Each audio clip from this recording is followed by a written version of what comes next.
is the Celebrity Afterlife Report podcast.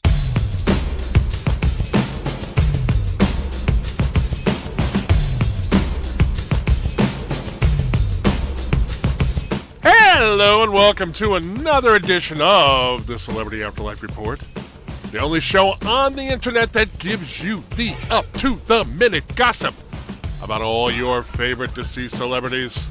I'm your host, the Celebrity Medium. Let's say we start this shindig.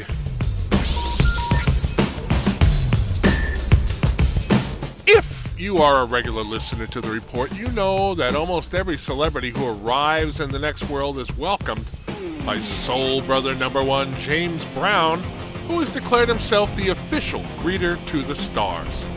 You may also recall that sometime back, James was going on the road with some other acts for a tour he called James Brown's Soul Circus.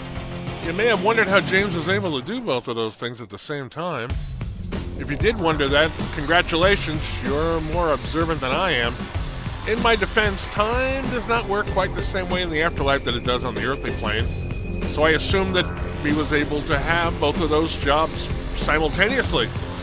As it turns out, he didn't have to. I found out this past week that James had actually been asked to leave the tour that bore his name. According to several sources, after the first few tour dates, the other acts on the bill took James aside and informed him that either he went or they would all quit the tour themselves. The problem reportedly was that James was telling the other acts that they were getting as much positive crowd reaction as he was, and that was simply unacceptable to him. The other acts, which included some circus performers as well as other soul musicians, were ordered to leave the stage immediately after their performances, even if they were getting a standing ovation.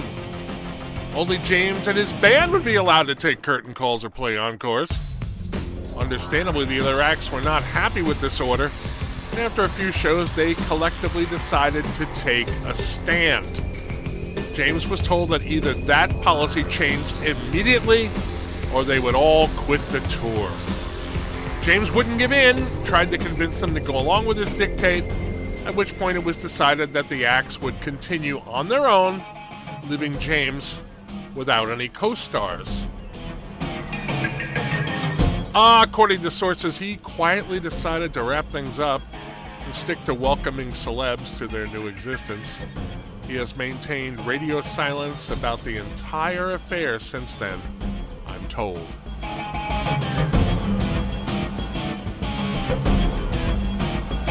Steve Jobs, former CEO of Apple, was often called a visionary for his company's innovations in the world of technology. His creativity, it seems, extends into his new existence in the afterlife. Several weeks back, I reported on Jobs' newest project, the iVironment. In the next world, the weather is always warm and sunny. Jobs determined that some people would enjoy an occasional change of pace climate-wise. To that end, he built the iVironment, a blimp hangar-sized building which has an elaborate simulated weather system built into it, allowing people in the afterlife to experience anything from a slight drizzle to a full downpour complete with thunder in Dolby Stereo. The iVironment has proven to be extremely popular, drawing crowds of several thousand people most days. Now, given that level of success, you might think that Jobs would be resting on his laurels, but you'd be wrong. People who live near the 160-something foot high building have been wondering what was up when long trucks carrying tarp-covered cargo began arriving in the dead of night. Now the mystery is over. It seems that Jobs decided something was missing from his private world. That something was nature. The trucks were delivering tall trees, which Jobs had installed inside the iVironment, turning the south end of the building into a miniature rainforest, complete with nature trails and camping areas. Visitors can now hike and sleep in tents in a place where they can know what the weather will be on an hourly schedule. Want to experience a night sleeping in a tent during a thunderstorm? No problem. The storm will be arriving on schedule at midnight sharp. Since the rainforest section of the iVironment opened to the public about a week ago, I'm told by my sources that the place is more popular than ever, with people actually being turned away as it reaches capacity some days.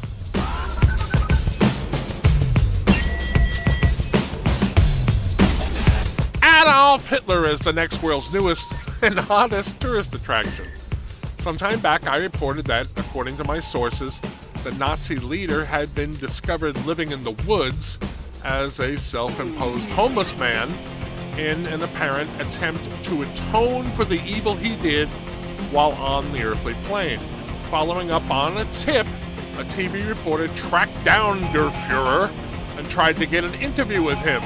The once charismatic dictator refused to speak on camera, and the story that ultimately aired on the news showed only fleeting glimpses of him and the area where he has taken up hiding. Some viewers took that as a challenge to find him, and within a few days of the story airing, people in groups, some small and some large, were tramping through wooded areas outside of Afterlife cities in search of the elusive Nazi. Some people are searching Hitler so they can confront him, while others are treating the search more like a Bigfoot hunt. In the meantime, Jessica Savage, the former NBC newswoman who broke the story on Next World Television, is keeping a tight lip about the exact location of the tyrannical former leader of Germany. He was an absolutely despicable human being, but I gave him my word as a journalist that I wouldn't disclose his location, so the people hunting for him will have to do it without my help, Savage was quoted as saying.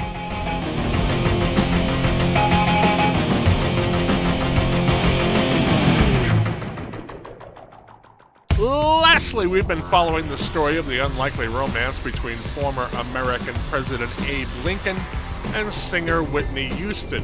When we last heard from them, the two were starring in a reality show entitled The Crazy World of Abe and Whitney, which follows them as they go through their new existence.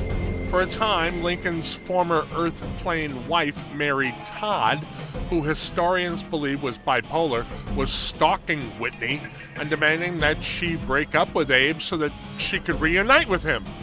All of the former Mrs. Lincoln's histrionics were captured for the viewing audience, resulting in record ratings for the show.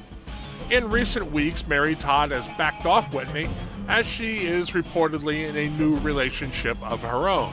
The show has not lacked for exciting moments since her withdrawal, however.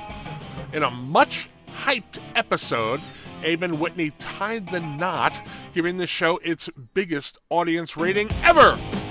What neither the audience nor the bride and groom knew, however, was that as the pair exited the church where the wedding ceremony took place, as the guests threw rice at them, Whitney was stunned to see her daughter Bobby Christina standing next to the limo parked at the curb. Bobby Christina, recently transitioned to the next world, hadn't seen her mother in several years. Now, as it turns out, the producers of the show met Bobby Christina when she arrived in the afterlife and quietly made arrangements with her for the tear-filled reunion. The newlyweds have announced that she will be living with them, and Mr. Lincoln has said he will consider her his daughter. Okay, that's all I have for this week. Please come back next week when I have more up-to-the-minute gossip about all your favorite deceased celebrities. Also, please spread the word that the report is now available on iTunes. I'm the Celebrity Medium. Thanks for listening.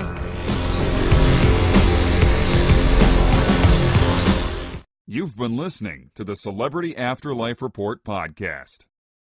To ask a question about your favorite deceased celebrity, call 818-3-MY-DREAM.